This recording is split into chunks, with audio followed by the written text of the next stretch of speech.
I wasn't even looking for it when I found the story. That's the part that still makes me shiver. I wasn't searching for anything weird, nothing cursed, nothing forbidden. Just another sleepless night, scrolling through Reddit like I had 100 times before.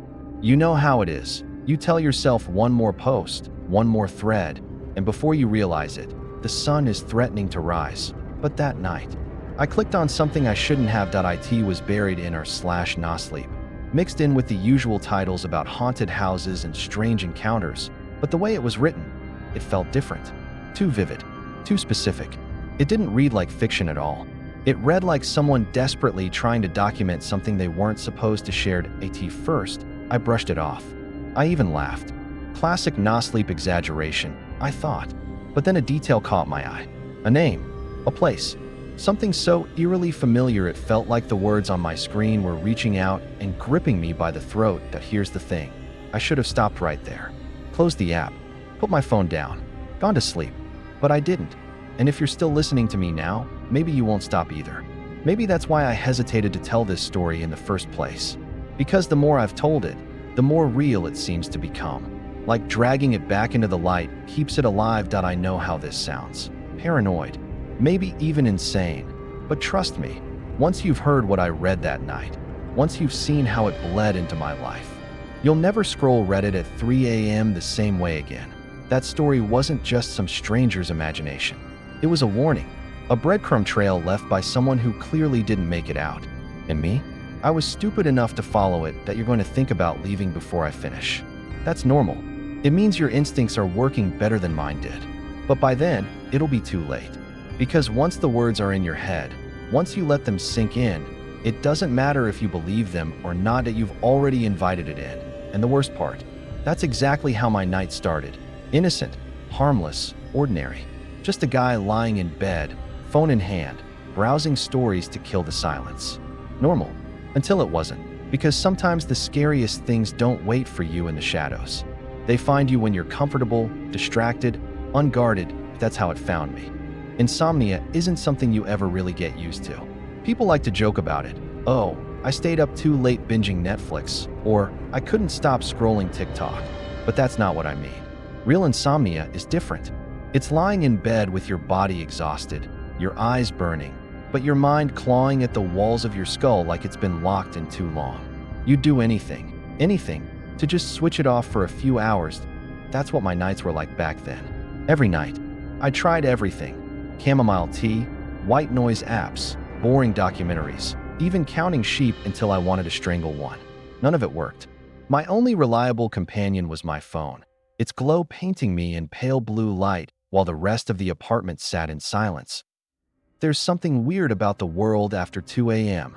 Streets outside are dead. Neighbors' windows are black. Even the air feels heavier, like it's pressing against the glass. That's when I'd usually open Reddit. Not because it helped me sleep, it never did, but because reading random strangers' stories at least distracted me from my own. I gravitated to horror threads. Nosleep, creepy encounters, even the occasional deep web conspiracy. Maybe it was masochistic, feeding fear into an already restless mind, but at least fear was better than boredom. Besides, it wasn't like I believed half the stuff people posted. A lot of it was ridiculous. Haunted dolls, cursed forests, demonic roommates. Entertaining, sure, but I could always tell where the fiction started showing through. Still, there was a ritual comfort in it. I'd prop myself up against my headboard, one hand clutching my phone, the other clutching an old mug of reheated coffee that tasted like ash. Scroll, read, scroll, roll. My eyes, scroll. Let my brain ride the little roller coaster of fear without ever really buying the ticket. That night started no differently. The apartment was quiet, save for the faint hum of the fridge down the hall. My curtains were drawn but not fully shut, leaving just enough of a gap for the streetlight outside to slice a faint golden line across the carpet. Everything was normal, predictable, the kind of backdrop where nothing bad is supposed to happen. I remember thinking the thread titles were unusually bland that night.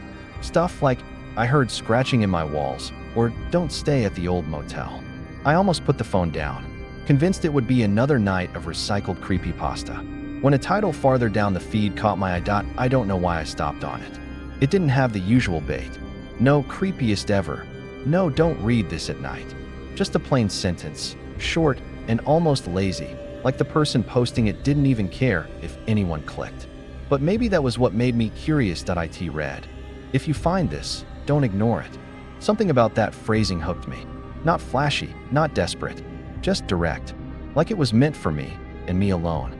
I hesitated, thumb hovering above the screen. For a split second, I considered scrolling past, chalking it up to some wannabe writer trying to be edgy, but the insomnia won. It always did. I tapped it open, and in that single, ordinary motion, thumb pressing glass, screen loading text, I crossed the line from another sleepless night into something I still haven't fully escaped. It was just supposed to be a distraction. Just another story. But that post didn't read like the others. It felt like it was waiting for me. The post opened with no preamble, no setup, no attempt to hook the reader with drama. It just started with a line that made my stomach knot in a way I couldn't explain. If you're reading this, then you've already seen it too. I remember staring at those words, trying to make sense of them. Seen what? A video? A picture? Some meme? At first, I thought maybe it was one of those interactive horror gimmicks where you play along with a fake curse, like Bloody Mary for the internet age. I almost laughed, but my insomnia-rattled brain was desperate for anything. So I kept going. The author described their life in a tone that was eerily familiar, casual, almost chatty, like they were just venting to strangers online. They talked about walking home at night, about hearing the soft crunch of footsteps that didn't belong to them, about catching a reflection in a shop window that didn't match their movements. I thought it was paranoia, the post read, until the reflection smiled at me before I did. That was the first time I felt the chill, not from the words themselves. I'd read scarier, but from the way they were written. Short, blunt, no embellishment. Like it wasn't trying to scare me, like it was just reporting. The story went on, describing rules the author had learned through trial and error. Little survival tricks. Don't answer the phone after midnight, even if it's your own number calling. Don't leave mirrors uncovered in the dark. If you hear someone whisper your name in the shower, never, ever respond. It had the rhythm of an urban legend, but with details that made it harder to dismiss. For example, the author described the exact ringtone their phone used when the calls came through. It wasn't a generic description like, "my phone rang." It was specific, the default iPhone chime. The one nearly everyone had at the time, that I could almost hear it in my own ears as I read. The deeper I scrolled, the more personal it felt. The author mentioned places I recognized, not by name, but in description. A corner store with flickering lights. A bus stop with graffiti scratched into the glass. It wasn't impossible that these were coincidences, but it was enough to make me sit up straighter in bed, my heart rate ticking upward. Then there were the dialogues. That was what made it feel real. The post didn't just summarize events. It included conversations. "Why are you following me?" I finally asked him. He didn't answer at first. He just tilted his head, like he was confused I could even see him. Then he said, "You shouldn't know I'm here yet." I remember scrolling back up, rereading that line. Something about it nagged at me. The phrasing, "you shouldn't know I'm here yet." It was the kind of thing a lazy writer would try to make sound creepy, but here it felt authentic. Like the kind of uncanny sentence someone would remember word for word because it scarred them. I know some of you might be thinking, I've read that story too. Maybe you did. Maybe you remember it. I've asked around before, and some people swear they saw it, while others claim it never existed. If you're one of the ones who read it, you'll understand why it got under my skin. There was one part in particular I couldn't shake. The author described their apartment layout in detail. One bedroom, narrow kitchen, a window in the living room that faced a crooked streetlight. My chest tightened as I realized. That was my apartment. Not just vaguely similar. The same. Even down to the creak in the floorboards by the front door. Coincidence? Maybe. But when you're reading at 3 in the morning, alone in the dark, it doesn't feel like one. I sat frozen, staring at the glowing screen in my hand, half expecting to hear a knock at my door or see something shift in the window.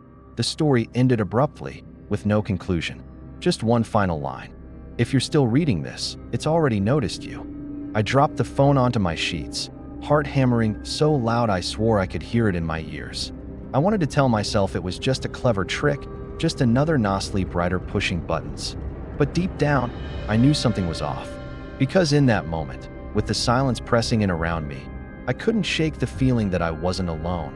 Top of form, bottom of form. That was the first time I thought, maybe this wasn't just a story. Did I try to shake it off? Of course. I told myself it was just my imagination, that I was letting insomnia and paranoia do the talking. But once you've planted that seed, once you've let yourself even consider the possibility, it grows whether you want it to or not. At first, it was little things. The way the author described their street: narrow, uneven pavement, a single crooked streetlight that hummed louder than the rest. I looked out my own window, and there it was, the same broken lamp buzzing faintly, flickering like it was struggling to stay alive. Rational explanation? Sure. Every town has a busted light somewhere. Coincidence? That's all. Then it was the apartment. The post mentioned a creaky board by the front door, one that groaned every time the author stepped in late at night.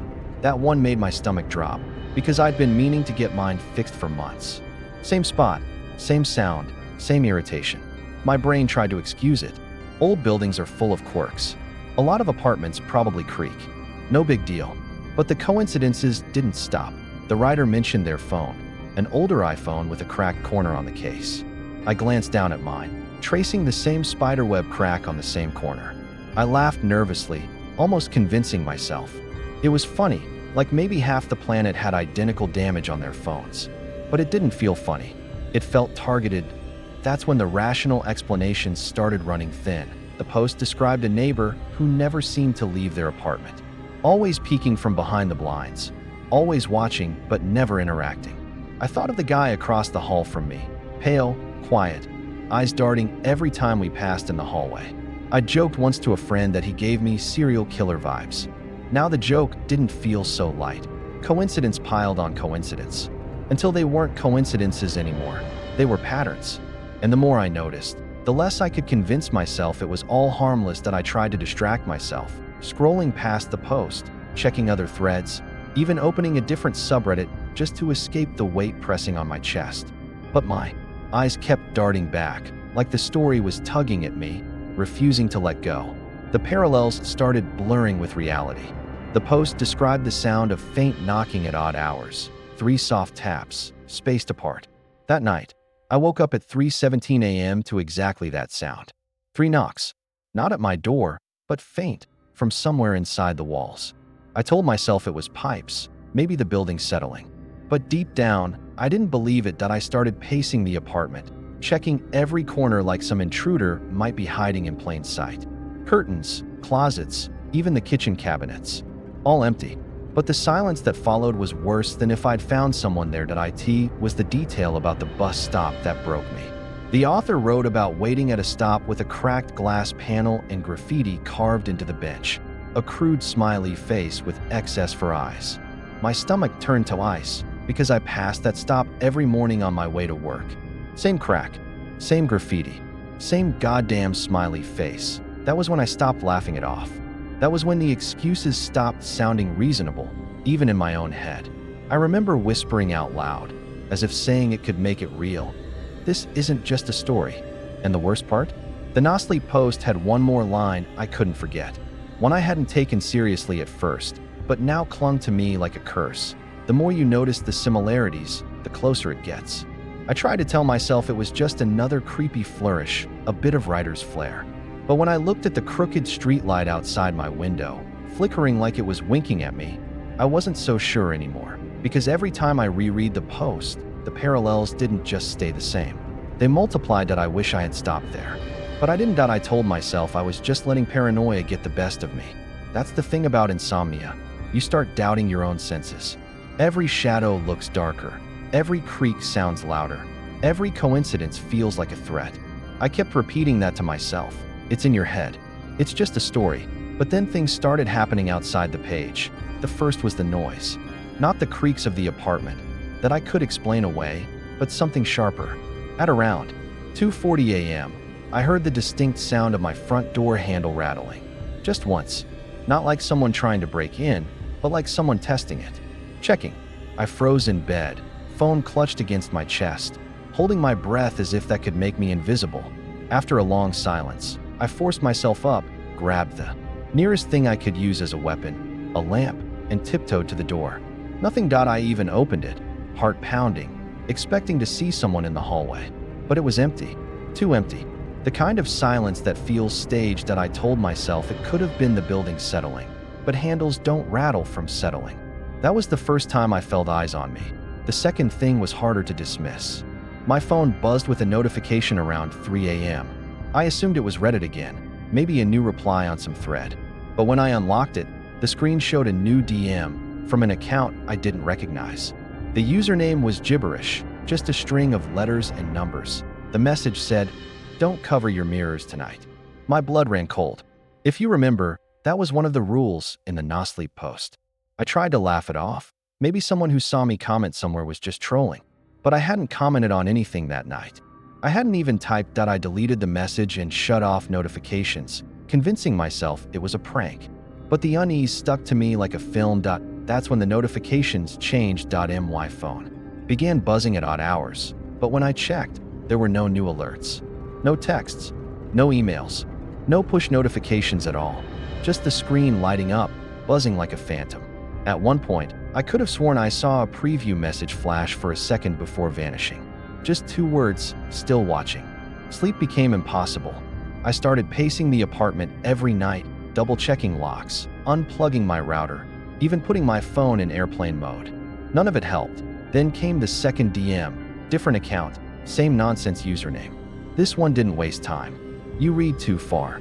I stared at the screen, my reflection faintly staring back in the black glass. A wave of nausea hit me as I remembered the post's final line. "If you're still reading this, it's already noticed you." It felt like the story wasn't confined to Reddit anymore. Like it had leaked into my notifications, into my walls, into the silence of my apartment that I considered telling a friend. But how do you explain something like this without sounding insane? Hey, I read a creepy story online, and now my phone is haunted. No one would take me seriously, so I kept it to myself. And that's when the third message came. It was around 4 a.m., after another night of pacing, when my phone buzzed on the nightstand. I didn't want to look. I actually sat there, staring at it like it was a loaded gun, praying it would stop on its own. But curiosity, or maybe something darker, made me pick it up. The message was short, just a single line. "You shouldn't know I'm here yet." The exact sentence from the nosleep post. I dropped the phone, my hands trembling so badly I almost cracked the screen. My stomach lurched, and I could feel every hair on my body stand on end, because now it wasn't just a story. It was a conversation. Every time I reread it, something changed. Or maybe I was just noticing things I hadn't before. It began as a late-night compulsion. I printed the post and taped it to the wall opposite my bed because paper felt more permanent than a glowing screen. I circled phrases, underlined names, and drew arrows between details that shouldn't have connected. Patterns emerged, timestamps that didn't add up, comments that vanished only to reappear in archives, tiny inconsistencies that looked deliberate. I dug into the OP's account. Older posts were half hidden behind deleted accounts, but fragments remained. A throwaway mention of the hum at 2:40 here, a casual reply about a cracked lamppost there. Nothing obvious, just crumbs, but crumbs to someone starving. From those crumbs, I chased links across the web, cached pages, archived snapshots, old social profiles with usernames that matched the cryptic DM senders. I cross-referenced images, searching for the crooked streetlight, the chipped mug, the bench with the carved smiley. I found a photo matching the graffiti almost exactly, uploaded years before the post surfaced. The account that posted it had been scrubbed, but the photo persisted like a fossil sleep evaporated. I survived on reheated coffee and screen light. Mornings blurred into nights. Friends asked if I was okay, and I deflected with jokes because there was no simple way to explain that I could no longer tell where fiction ended and my life began. The internet had folded like a mirror into another mirror and trapped me in an echo. There were attempts to stop. I deleted the app. I crumpled the printed page and tossed it in the trash. But in the slow, bleary hours before dawn, I would find it back on the wall, as if my half-asleep mind had decided tape was a better idea than trash. Obsession turned practical. I logged every mention, every edited comment, every account that replied to the thread. Some people posted warnings and then edited them into something fearful. One joking commenter later added a timestamp. "Don't go out after the hum." I followed the breadcrumb until it led to things I recognized that I followed coordinates left by a now-deleted user to a park on my commute route. I recognized the cracked glass shelter and the smiley carved into the bench. Standing there felt like stepping into someone else's memory. The lines between author and reader blurred. The post's geography overlapped mine. Messages kept coming. Replies to my questions were cryptic. A single emoji, a link to a song with static at 3 minutes, a screenshot of a mirror with a dark smudge in the corner. Some told me to stop. Others egged me on, as if they too were feeding the thing that wanted notice. Why thinking narrowed to a grim thread. It was either an elaborate, coordinated performance, in which case someone brilliantly curated this terror, or it was real, and someone had lived through those details and left them as a breadcrumb map. Both possibilities were worse than the other. That I traced IP hints where I could, mapped posting patterns, and watched the chronology fold itself together. Small matches, a pipe knock at 2:40, the hum of the streetlight, a chipped phone case, frayed my resolve. I stopped leaving blinds open. I avoided night buses. I checked locks until my hands cramped. Nights stretched into a continuous reel of research. I cataloged everything in a notebook. Dates, user handles, odd phrases. I started to dream in the post sentences. Waking felt like stepping back into a script with missing pages. My work blurred. At my desk, I clicked through cached threads until morning, eyes stinging from the screen. Neighbors noticed. The quiet man across the hall left his door ajar one afternoon, and I almost knocked. Instead, his apartment was dark, curtains drawn. Another night, I heard muffled laughter in the stairwell, the low, knowing chuckle of people watching a joke unfold. I pictured a forum where strangers bet on who would notice next. Sometimes I felt foolish, like an over-caffeinated detective chasing coincidences. Sometimes the evidence felt undeniable. I oscillated between bravado and dread. The post had become a magnet, and I, a rusted nail pulled closer. If any of you remember this user, please drop it in the comments. A username, a screenshot, anything. I need to know I'm not alone. I need to know someone else read the same lines and saw the same scratches. At the very least, tell me you kept reading too. It started with little betrayals that I told myself were clerical errors of the night. A light that hiccuped, a cursor that stuttered, a sound that could be explained away. But when the small things begin to arrange themselves like clues, suddenly explanations feel thin. The MY lamp blinked twice while I read, as if impatient. The smart speaker answered a question I hadn't asked. Its flat voice said, "You shouldn't be reading this," and then fell silent. I blamed a software glitch. I blamed sleep deprivation. I set the phone down and promised myself I would stop obsessing. Sleep, though, didn't come. Lying down felt like surrender, so I sat up, blanket around my shoulders, as if staying upright kept me anchored to the real. The apartment felt changed, familiar angles skinned in a different light. The coffee mug on my desk sat slightly off-center, not where I left it. A smudge on the window looked like a thumbprint, but not mine. All the small domestic certainties began to fray. Then I saw a shape at the window. It was a silhouette, rigid and still, almost perfectly aligned with the slatted blinds. The post had described the same posture, head cocked the wrong way, hands folded like a nodding statue. It was a detail that should have been laughable had I seen it in daylight. In the 3 a.m. hush, it became a forecast. I whispered, because speaking aloud felt like a test. "Who are you?" The figure did not move like a person might. It tilted its head fractionally, and the blinds made a soft clicking sound like a page turning slow. Then, as if proving the room had a language of its own, it tapped the glass. 3 small, patient knocks. My phone hit the carpet. When I picked it up, the screen had a message waiting. "Don't open." 3 words.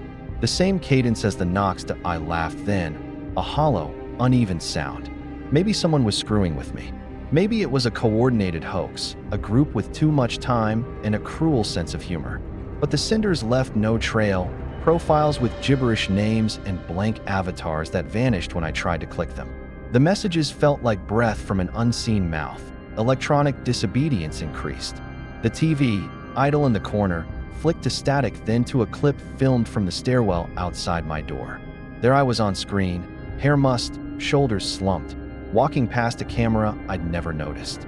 In the corner of the frame, someone loitered, just a shoulder, a shape behind the banister. I rewound the footage until my eyes burned. When the image fuzzed, the silhouette remained that I considered calling someone, anyone, to prove I wasn't descending into madness. I typed, deleted, retyped a message to a neighbor, and then erased it. How do you explain that your home, which should be your sanctuary, is staging scenes you recognize from a story you read once at 3 in the morning? Who would believe you? Hallucinations, sleep deprivation, the mind mending fiction into memory. Those explanations sat with me like thorns. I wanted to hold them close because accepting anything else meant admitting an uglier possibility. The thing in the story had left the page. This was no longer online. It was in my house. The realization cut a slow path through me. Words had crossed from dead pixels into the substance of the night. Taps on glass. Messages that bled off screen. Footage of my own hallway. The line that should have separated text from life had thinned until it almost vanished. I could feel the boundary under my feet, thin as ice, and something heavy was testing it. At 4:06 a.m. the doorbell rang. 3 short, deliberate chimes, choices condensed into a single, terrible moment. Open the door, and the figure's polite knock would become an invitation. Don't open, and whatever waited might pace the threshold in other ways, finding cracks to press through. The decision hung in my throat like a second heartbeat that I moved toward the door. I think about that knock now and how simple decisions can fold a life into a story that refuses to let you go forevermore. The story wasn't fiction. I know that now with a certainty that makes my teeth ache. For nights I traced the details like someone mapping constellations, desperate to prove the stars were random. But there was too much precision in the placement. The crooked streetlight, the carved bench, the silhouette at the window. Each one landed exactly where it was meant to be. Not imaginative flourishes from a creative writer. Coordinates. Documentation that I finally admitted it when I unearthed an archived comment thread from the original post. It had been deleted, scrubbed clean from Reddit's surface, but cached versions sometimes linger if you know where to dig. Buried there was a reply from the OP, short, almost frantic. It said, "If anyone finds this, I'm sorry. It follows whoever reads." At first, I thought it was metaphor. A warning about obsession. Maybe the way stories can linger like shadows even after you close your laptop. But the further I read, the clearer the tone became. This wasn't creativity. It was confession. A breadcrumb trail laid down by someone who'd lived through it. Hoping someone, anyone, might take them seriously before it reached the next person. And I had taken the bait. The worst part was realizing how seamlessly the cycle worked. Someone stumbles across the post late at night. Someone curious, vulnerable, maybe lonely. They read. They laugh it off. Then they notice a detail out of place, a sound, a flicker, a familiar street corner. They start digging. And the more they dig, the deeper the hook sets. Until one day they wake up to find the story isn't on a screen anymore. It's in their house. In their life. That was me. The skeptic. The insomniac doomscroller looking for a scare to pass the hours. The next link in the chain. Looking back, I think the OP wasn't trying to scare anyone. They were trying to leave a record, proof that what was happening to them wasn't madness. The timestamps, the coordinates, the seemingly random photographs. They were breadcrumbs, yes, but not meant to lure. They were meant to warn, but warnings don't work on people like me. We think we're smarter. We think we're just reading a ghost story. I understand now why the details changed every time I went back. The story adapts. It mutates to match the reader's life, reshaping itself so the next victim sees themselves in it. The crooked lamppost becomes your lamppost. The faceless figure outside the window, your window. It personalizes the horror so you can't deny it anymore. That's why the paper always ended back on my wall. That's why the messages kept arriving, even when the accounts disappeared. That's why the knocks on glass lined up perfectly with the lines on the page that I wasn't reading someone else's nightmare. I was being initiated into my own, and now, I think I've become the writer, the new chronicler. The curse doesn't just follow. It demands to be recorded, retold, spread. That's how it survives. That's how it finds fresh eyes to cling to. Oh, I'm leaving this here, in case anyone stumbles across it the way I did. I need you to understand this isn't a performance. This isn't creative writing. It's testimony, documentation, the next entry in a chain that doesn't end. Maybe you're rolling your eyes. Maybe you're laughing like I did, back when I thought creepypasta was just harmless fun. That's fine. I won't try to convince you. I'll just leave you with this. The story was right about everything else. And if you're still listening, maybe you're next. That I don't know how long it's been since I last slept. Time feels liquid now, dripping from one moment into the next. I leave the lights on, though they flicker in protest, and I keep every device open like a ward against silence. Still, the hum finds me, always at 2:40, always just loud enough to remind me it's still here. Paranoia has rooted itself so deeply that I can't tell what's real anymore. I swear I hear footsteps in the stairwell when I sit too still. I swear the shape outside my window waits longer every night, as if patient, as if savoring my exhaustion. When I close the blinds, I feel its gaze pressing through the fabric. When I open them, sometimes there's nothing there, and that absence terrifies me more than the shadow that I tried reaching out. I posted in obscure forums, even messaged old friends. The replies I got were half jokes, half pity. Touch grass, one person said. Another linked a meme about creepypasta spirals. No one believed me. Why would they? This all sounds like paranoia distilled into story. And maybe it is. But even if my mind is breaking, the evidence refuses to vanish. The DMs, the static-filled recordings, the coordinates that match my neighborhood too perfectly. And then there's the writing. My journal fills itself in ways I can't explain. Phrases scrawl across the page when I'm too tired to lift the pen. Once, I woke to find words etched into the condensation on my bathroom mirror. Keep going. They were the same words I'd underlined in the original post weeks ago. The story is writing me as much as I'm writing it that I've stopped checking the locks. Not because I trust them, but because I know they won't matter. If it wants to come inside, it already has. I hear whispers in the static when I leave my headphones on. A low chorus, almost amused. You're part of it now. Some of you will think this is the rambling of a collapsing mind. Maybe that's safer for you. Maybe you should believe that. Because the alternative is worse, that the story is viral in the oldest sense of the word. Not just content, not just text, but an infection that moves through attention itself. You don't consume it. It consumes you. That I think about the OP sometimes, the first one I ever read. Maybe they're still out there, buried under a different name, pacing their own room with every light on, too afraid to sleep. Or maybe they vanished, and I've already replaced them. That would explain the way the story molds itself to me, the way it bends to each new teller. This is the part where I should offer advice, but there isn't any. I can't tell you how to stop it. I can't even tell you if it's supernatural, or a stalker with too much time, or some elaborate ARG that spun so far out of control it grew teeth. All I know is that once you notice the parallels, once you let them under your skin, it's already too late. And maybe you've already let them in. You've been listening, haven't you? You've followed me this far, through the late night scrolling, the figure at the window, the knocks, the revelations. That's all it takes. Attention is the doorway. Curiosity is the key. This story isn't over. It just moved on to the next person. That I used to think I was reading someone else's nightmare. Then I thought I was living mine. Now I realize I'm only the middle chapter. The cycle doesn't end. It loops. The same way I started this, confessing about a story that felt too real, someone else will start theirs the same way. Maybe they'll even mention me. Maybe they already have. So if you're still here, still listening in the glow of your phone, ask yourself, is that creak in your house just the pipes? Is that reflection in the glass just your own? Or is the story already drafting its next chapter through you? So here we are, the end, or what passes for an end in a story that doesn't actually stop. You've heard everything I have to give. You've seen the cracks where fiction bleeds into life. Maybe you're skeptical. Maybe you're already checking your own window. Either way, the story has you now. If this video disappears, remember me. Remember what I said. Go back to the details, the breadcrumbs. Someone always leaves them.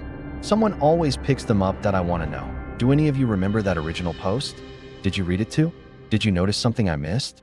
Drop your theories in the comments. I'll be watching. Or maybe it won't be me anymore. Maybe the story's already moved on, and whoever answers you down there isn't who you think it is. That don't get too comfortable. That hum in your house, that flicker in your screen, that shadow that lingers a beat too long. It could just be nothing. Or it could be the first sentence of your own chapter. Either way, thank you for listening. And if you're still here, still curious, good luck sleeping tonight.